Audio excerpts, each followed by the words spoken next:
তার নামই হবে সীমার, আর সেই সীমারই আমাকে হত্যা করতে পারবে।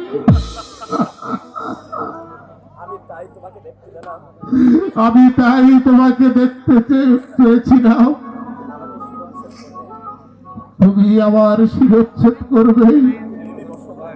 তুমি একটু নেমে বসো ভাই, আমার মৃত্যু যে অতি নিকটে, একটু নেমে বসো। নেমে বসবো?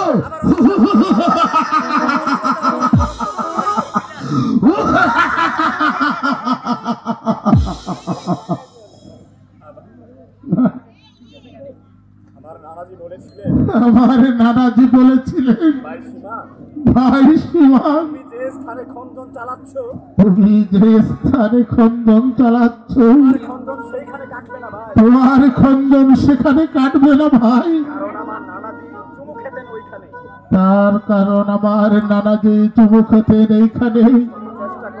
শত চেষ্টা করলে তুমি আমার মাথা কাটতে পারবে না। তাই তুমি আমার উল্টো পাশ থেকে খন্দন চালাও। ওরে আমি কি এতই বোকা? আমি তোমাকে পিছন দিক দিয়ে কাটতে যাব, আর সেই সুযোগে তুমি আমাকেই হত্যা করবে? না ভাই সীমা, আমি মদিনার ইমাম হযরত আলীর পুত্র ইমাম হাসান, হযরত মুহাম্মদ সাল্লাল্লাহু আলাইহি ওয়াসাল্লামের নাতি। আমি কোনদিন মিথ্যা কথা বলি না।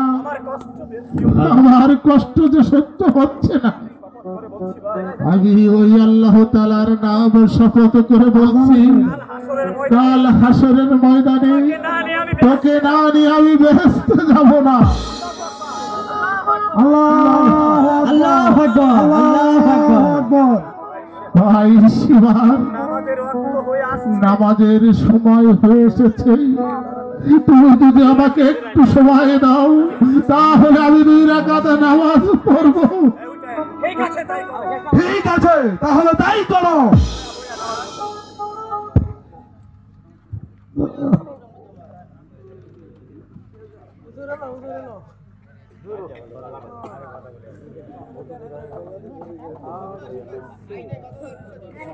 লাইটটা অফ করো।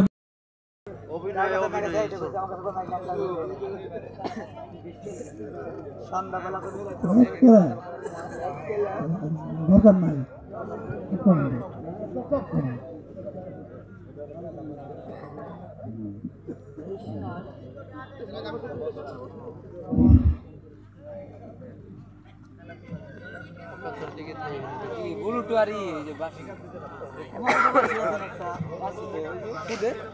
আজ মাসের মহরমের 10 তারিখ।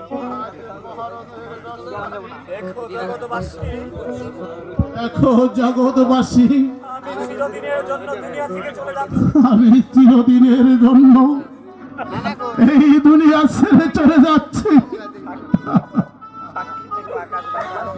সাক্ষী থেকো চন্দ্র সূর্য, সাক্ষী থেকো আকাশ বাতাস। আমি মদিনার মহাবীর হযরত আলীর পুত্র, দয়াল নবীজির বংশধর। আমি বিদায় নিয়ে চলে যাচ্ছি।